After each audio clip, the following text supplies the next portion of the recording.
এই ফ্যাসিস্ট সরকারের পতনের পর সাংবাদিকদের আর দাবি নিয়ে রাস্তায় দাঁড়াতে হবে সেটা আমরা আশা করিনি। আমাদের দাবি ছিল সাংবাদিক দম্পতি সাগর রুনি সহ হাসিনা সরকারের আমলে হত্যা করা হয়েছে যে ৬৬ জন সাংবাদিককে, তাদের হত্যার বিচার। দুর্ভাগ্যজনক হলে সত্য, আপনারা জানেন এটা আমাদের চতুর্থ সমাবেশ। আমরা বারবার বলে আসছি সাগর রুনি হত্যার বিচার করার জন্য। এখনো পর্যন্ত আমাদের সহকর্মী সাগর রুনি হত্যার বিচার হয়নি।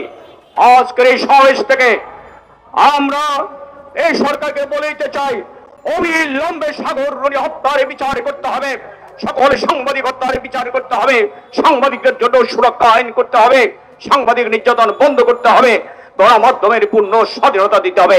না হলে ফ্যাসিবাদের বিরুদ্ধে আমরা যেভাবে লড়াই করেছি সেই লড়াইয়ে আমরা আবার নামতে বাধ্য হব। সাংবাদিকদেরকে আপনারা গণহারে খুনের মামলা দিচ্ছেন, এই সাহস পান কোথায়? সাংবাদিকদের মধ্যে অপরাধী আছে, ফ্যাসিবাদের দালাল আছে, দালালি করেছে, ছাত্রদের রক্ত, শিশুদের রক্ত চোরানোর সাথে কিছু কিছু সাংবাদিক জড়িত আছে। অস্বীকার করার জন্যই রাষ্ট্রকে ফ্যাসিবাদী রাষ্ট্রে নেওয়ার জন্য হাসিনাকে যারা কুপরামর্শে এই সাংবাদিক আছে, আমরা তাদের বিচার চাই।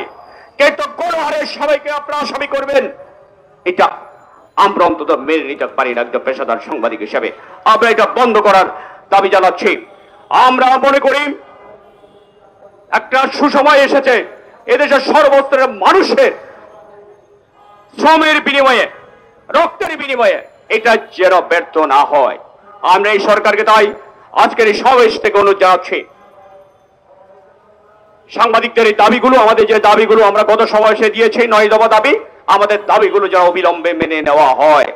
আরেকটা বিষয় বলছি, আজকে আবার ফ্যাসিবাদের দালালরা নতুন রূপে গড়িয়ে উঠতে চাচ্ছেন, ভিন্ন নামে আজকে সাংবাদিকের মধ্যে বিভাজন তৈরি করে ব্যানার করে এখানে সভা সমাবেশ করতে চাচ্ছে। কারা? তারা ফ্যাসিস্ট সরকারের দালাল ছিল, হাসিনার সাথে অবৈধ ইলেকশন অংশ নিয়েছিল তারা। এদের ব্যাপারে সজাগ থাকবেন। এরা জাতীয় শত্রু, গণতন্ত্র শত্রু, সাংবাদিকের শত্রু, মানবতার শত্রু, হাসিনার মিত্র। এদের ব্যাপারে সজাগ থাকবেন। আজকে এই নিউজে দেখেন কঠিন কঠোর সিদ্ধান্ত হবে। আপনাদের পাশে চাই এসব দালালদেরকে, যারা নানা ধরনের অপকর্মের সাথে জড়িত, ওরা যেন মাথা চাড়া দিয়ে উঠতে না পারে। আজকের এই সমাবেশ থেকে সেই হুঁশিয়ারি উচ্চারণ করছে। সাবধান যারা ওদের সাথে যাচ্ছেন তাদেরকে বলি, হাসিনার দূষর, হাসিনার সাথে যে নির্বাচনে গেছে তার সে বড় দালাল ফ্যাসিবাদের দালাল হতে পারে না। তাদের এই ব্যাপারে সাবধান থাকবেন। এবং আমরা টিউজে প্রেসকে আমরা মিলে অচিরেই এদের বিরুদ্ধে আমরা সিদ্ধান্ত নেব, কারণ ফ্যাসিবাদের দালালদেরকে আমরা এখানে মাথা চাড়া দিয়ে উঠতে দেব না।